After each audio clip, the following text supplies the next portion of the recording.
Itu pada abad ke-9 kita lihat ya. Kita lihat di sini. Nah, ini dia. Bukan ini nih. Nah, ini kita bisa lihat bahwa ternyata 900 tahun kemudian, begitu ya. Bahkan lebih ya kalau ditambahkan dengan beberapa ratus tahun yang lampau, itu ada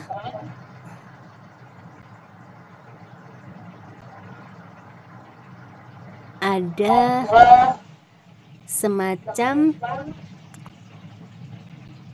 satu, sebetulnya ada beberapa relief ya. Dan relief ini menggambarkan tentang satu konflik ya di sini ya. Kebetulan ini konflik ketidakharmonisan, jadi perang ya. Kita bisa lihat ini adalah semacam peperangan. Kita lihat di sini ada yang bawa tombak ya, ini bawa pedang. Kemudian ada semacam ya, kita lihat ada kehidupan yang lain di sebelah sini. Jadi ini ada 1, 2, 3, 4 ya di sini ya. Ini juga pedang, kemudian ada semacam alat ya, alat tertentu di masa yang lampau, di mana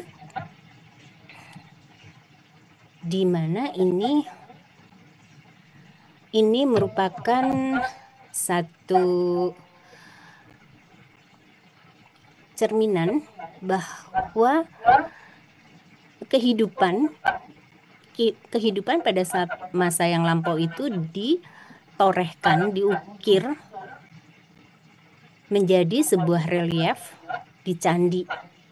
Jadi kejadian ini tentunya sebelum abad Borobudur kan dibangun mulai sekitar 825-900-an ya. Itu selama 100 tahun ya menurut sejarawan, ada artikel yang menulis tentang itu. Nah, kita lihat tidak hanya itu, sebetulnya juga ada motif-motif gerak tertentu ya. Jadi ini ada tari, kita lihat ada yang menikmati di sini ya. Ini menikmati, kemudian di sini adalah pemusik. Jadi ini ada penari dan ini ada pemusik, kita lihat ya. Ini ada alat tiup ya. Sepertinya juga ada perkusi dan sebagainya. Jadi ini merupakan suatu hal yang menunjukkan tentang adanya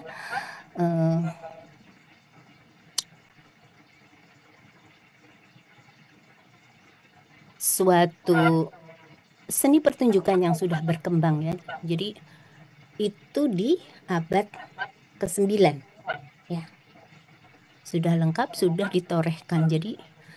Jadi bahkan sebelum Borobudur itu dibangun, tentunya sudah ada seni pertunjukan ini ya. Mungkin kita bisa katakan pada abad ke-8 atau abad ke-7 bahkan ya. Nah, ini juga menunjukkan relief di Candi Borobudur ya. Kita lihat di sini ya. Ini tentu saja satu motif gerak tersendiri ya. Ini kita lihat tangannya, ini lengannya, ini tangannya, ini telapak tangannya ke arah atas, kemudian ini lurus tangannya. Kalau kita misalnya menggunakan notasi Laban gitu ya. Notasi Laban adalah tata cara penulisan tari yang populer ya. Jadi kalau diisi Yogyakarta tuh diajarkannya notasi, bahkan dua semester notasi tari 1. Pada masa ibu dulu notasi tari 1, notasi tari 2. Jadi memang menggambarkan tentang bukan menggambarkan, menuliskan setiap motif gerak, bahkan sampai hal yang terkecil ya. Jadi juga ke mata gitu ya, bagaimana mata itu misalnya kalau dibalikan ada seledet dan sebagainya, itu juga bisa dituliskan dalam notasi Laban. Nah, tapi kalau di sini kita lihat ya, kita lihat bahwa abad ke-9 sudah ada, dan kita juga bisa lihat yang lain. Ini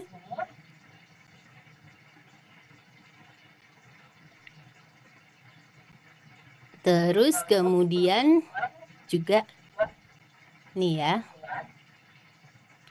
Ini adalah satu hal seorang wanita yang menarikan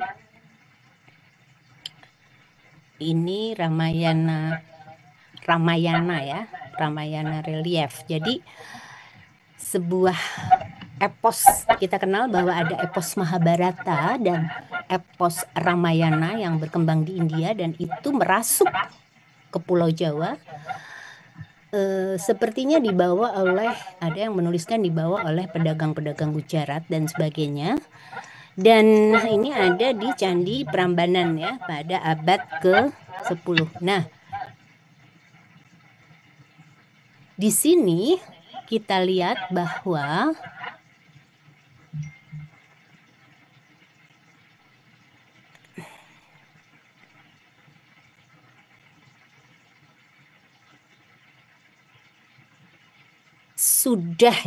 sudah tertera di candi-candi yang ada di Prambanan.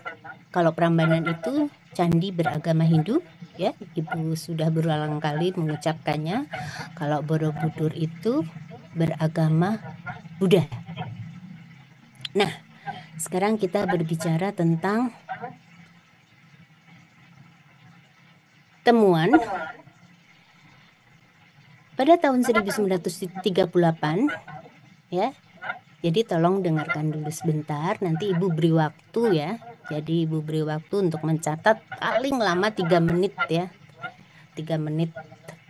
Nanti sekarang dengarkan dulu bahwa pada tahun 1938, jadi ini awal abad ke-20 ya. Ada ekspedisi. Jadi memang mulai tahun 1900-an tuh memang banyak ya peneliti-peneliti, ada beberapa antropolog ya yang sudah mulai menjelajahi gitu ya dunia, termasuk Indonesia ya, sudah mulai diteliti. Bahkan ada seorang antropolog yang 30 tahun meneliti di Indonesia dan tulisannya kemudian mendunia ya, memang tulisannya jadi amat baik ya. Kan kemudian dirunut oleh ilmuwan-ilmuwan yang lain ketika menulis karya ilmiah. Nah, pada tahun 1938, ekspedisi Frobenius meneliti lukisan prasejarah sepanjang pantai barat New Guinea. Jadi memang sudah mulai diteliti. Nah, ada siluet tangan pada dinding batu di Semenanjung Aba. Ya. Nah, siluet tangan pada dinding batu di Semenanjung Aba kita bisa lihat ya. Nih. Ini ada lukisan tangan ya. Ini lukisan tangan. Kita lihat beberapa lukisan tangan. Siluet tangan pada dinding batu di Semenanjung Aba di pesisir selatan Teluk McClure. Ini setara dengan penari kecak Bali. Dan ini siluet tangan. Fauna terdapat pula dinding batu Fonde Gaume Dordogne di Altamira di Eropa. Jadi ini sudah ada bahkan 18.000 sebelum Masehi hingga 7.000 sebelum Masehi. Ya. Kita lihat. Kalau yang setara dengan penari kecak di Bali, jadi kita lihat dulu yang ditulis oleh dari peneliti, ini tangan-tangan ya. Ternyata di Bali kita bisa melihat juga tangan-tangan pada kecak ya. Ini kecak yang ada di Bali nih, tangannya semuanya ke atas ya. Jadi jeli juga ilmuwan-ilmuwan luar. Justru yang menulis belum orang Indonesia ya. Kemudian banyak ilmuwan dari Bali yang kemudian menulis ya tentang sejarah tari di Bali dengan lengkap begitu ya. Kan ada Profesor Imade Bandem, ada Profesor Iwayan Dibil ya, ada profesor-profesor yang hebat-hebat ya dari Bali. Mereka juga menulis buku tentang tari, tapi ternyata jauh ya, jauh sebelum itu justru yang menuliskan tentang kecak itu justru ilmuwan dari Barat yang kebetulan meneliti di Bali, begitu ya. Ini ya, jadi yang pertama menulis, yang bisa kita lihat bahwa motif gerak tangan sudah ada ya pada masa yang lampau gitu. Nah, kita kembali lagi ke sini bahwa siluet tangan fauna yang terdapat di dinding batu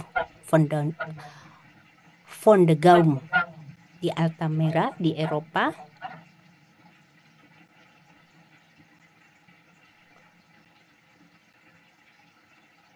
Kita bisa lihat di sini ya, mulai ada ini satu lukisan-lukisan tentang manusia yang menyerupai, ini kita lihat ya, menyerupai seperti kura-kura ya, tapi ini ekornya panjang. Ini kita lihat tangannya dan sebagainya. Lukisannya seperti itu.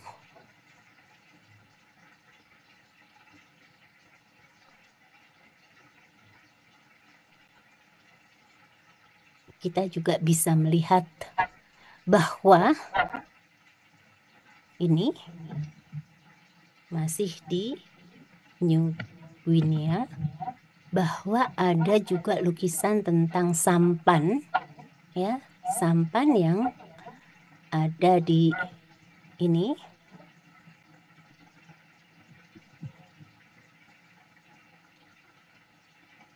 Ini sepertinya di samudra ya. Seperti di samudra begitu.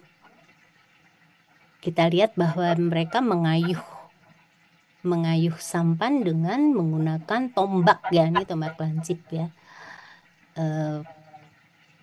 Bisa dilihat ada kemungkinan ini untuk menombak ikan, atau mungkin kalaupun ada udang besar begitu ya, atau kepiting yang besar yang bisa untuk dimakan. Ya, ini tampaknya seperti itu ya. Jadi ya, pelaut, nelayan. Nah, ini adalah satu gambaran juga masih di New Guinea tentang satu lukisan pada masa lampau yang bisa kita cermati bahwa